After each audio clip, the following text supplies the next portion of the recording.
Aparições.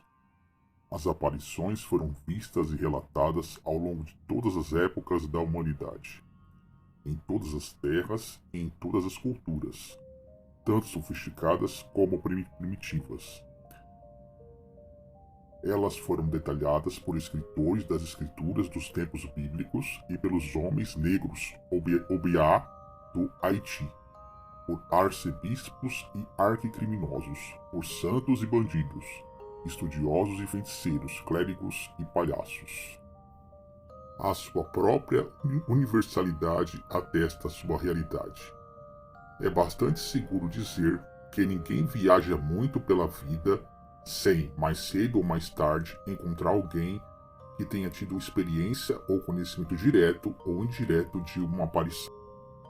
Uma distinção muito clara deve ser feita entre uma aparição e um fantasma.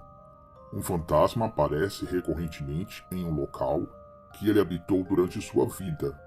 Ele parece não ter qualquer tipo de inteligência ou motivo, mas apenas reencena uma experiência traumática que aconteceu enquanto seu corpo estava encarnado. Um fantasma não presta atenção alguma ao seu redor, mas simplesmente percorre sua pequena cena como um robô, repetidamente. Ele tem todas as características de um sonâmbulo, completamente alheio ao que lhe rodeia, concentrado apenas na reconstituição interminável de sua própria tragédia pessoal. Um fantasma, por exemplo, pode ser o de uma bela jovem que se jogou escada abaixo de um castelo do século XVI, em desespero por causa de um caso de amor fracassado. Noite após noite, ela poderia ser vista recriando inutilmente a cena de sua tragédia, caminhando até o topo da escada, subindo na balaustrada e depois desaparecendo. Um fantasma raramente fala ou dá qualquer indicação de que percebe seu recipiente. A única maneira de sua história ser revelada é, ocasionalmente, através de um médium em transe, e mesmo assim não é frequente no momento do aparecimento real. O médium contata não o próprio fantasma, mas a personalidade espiritual do humano que ele já foi. Uma aparição, por outro lado, tem um motivo bem definido, um propósito a cumprir, alguma evidência de individualidade e intenção. A Banshee irlandesa, especializada em aviso de morte, é uma típica aparição com um propósito. Às vezes, uma aparição pode aparecer para avisar sobre o perigo de morte de um ente querido. Um motorista noturno pode de repente ver a imagem de seu falecido pai parado sob o facho dos faróis, os braços estendidos, as palmas das mãos voltadas para fora, em um gesto urgente de voltar para trás, alertando-o sobre a ponte desbotada que fica logo à frente ou o pilar do túnel de concreto que ele está prestes a encontrar. Às vezes, a aparição pode levar o destinatário à localização de um documento oculto. Às vezes, ela apenas parece indicar amor e segurança contínuos. Uma aparição apareceu a Mozart, orientando-o a escrever um Requiem e voltava de vez em quando para verificar seu progresso. O Requiem foi concluído a tempo de ser tocado no funeral do próprio Mozart. As aparições no momento da morte são muito comuns e amplamente documentadas. O percipiente pode ter uma visão vívida de sua mãe em uma hora específica, apenas para descobrir no dia seguinte que ela morreu exatamente naquela hora. Arthur Godfrey conta uma ocasião durante seu serviço na Marinha, quando seu pai apareceu de repente a bordo, sorriu para ele e se despediu dele. Tanto quanto se pôde determinar mais tarde, o pai de Godfrey morreu naquele instante nos Estados Unidos. Uma aparição verdadeira tem conhecimento, memória e motivo, e geralmente tem um vínculo caloroso de afeto e interesse contínuo no percipiente. Muitos céticos tentaram explicar esses estranhos visitantes como sendo um sonho ou alucinação particularmente vívido. A relação é reconhecidamente muito próxima. Uma alucinação é uma imagem mental que tem a vivacidade de uma sensação, mas não é causada pela estimulação dos órgãos dos sentidos.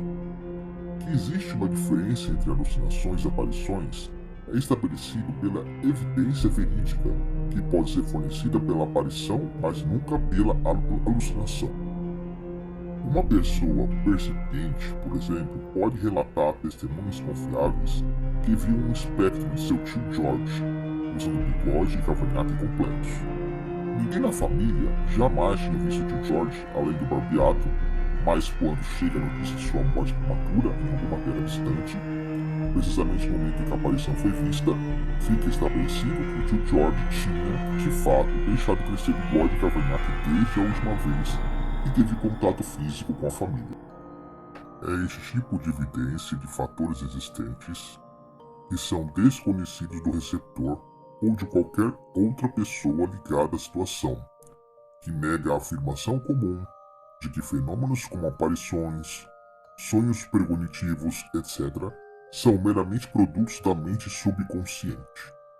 O parapsicólogo inglês Tyrrell, em seu clássico livro Aberrations, dá a sua própria descrição da aparição perfeita. Cada uma de suas características baseia-se em evidências sólidas, escreve ele. Em primeiro lugar, continua ele, uma aparição pareceria tão sólida e clara em todos os detalhes quanto um ser humano. O percipiente pode até ser capaz de ouvir sua respiração ou o arrastar de seus sapatos no chão. A aparição estaria, por sua vez, consciente do percipiente, virando a cabeça, sorrindo ou mesmo falando. Outro paracientista britânico, Edmund Gurney, escrevendo no final do século XIX, afirmou que existem 3 condições que podem estabelecer uma presunção de que uma aparição é algo mais do que apenas uma alucinação subjetiva. Ou, primeiro, mais pessoas do que uma podem estar conscientes do fenômeno de forma independente. Ou, segundo, o fantasma pode transmitir informações posteriormente descobertas como verdadeiras de algo que o percipiente nunca soube. Ou, terceiro, a aparição poderia ser de uma pessoa que o próprio perceptivo nunca tinha visto e cujo aspecto ele ignorava, e ainda assim a sua descrição poderia ser suficientemente definida para identificação. Exemplo, identificar um retrato nunca visto antes, como tema de uma aparição anterior. Talvez uma das melhores descrições de uma aparição, embora reconhecidamente extravagante, venha diretamente da boca do médium, por assim dizer. Quando Lord Adair perguntou sobre o controle espiritual de Daniel Douglas, renomado médium, exatamente como os espíritos se materializavam, esta é a resposta que obteve. Às vezes fazemos passos sobre o indivíduo para que ele nos veja. Às vezes criamos a verdadeira semelhança com o de nossas roupas anteriores e com o que éramos, para que pareçamos exatamente como éramos conhecidos por vocês na Terra. Às vezes vocês nos vejam como somos agora, com uma aura de luz semelhante a uma nuvem ao nosso redor.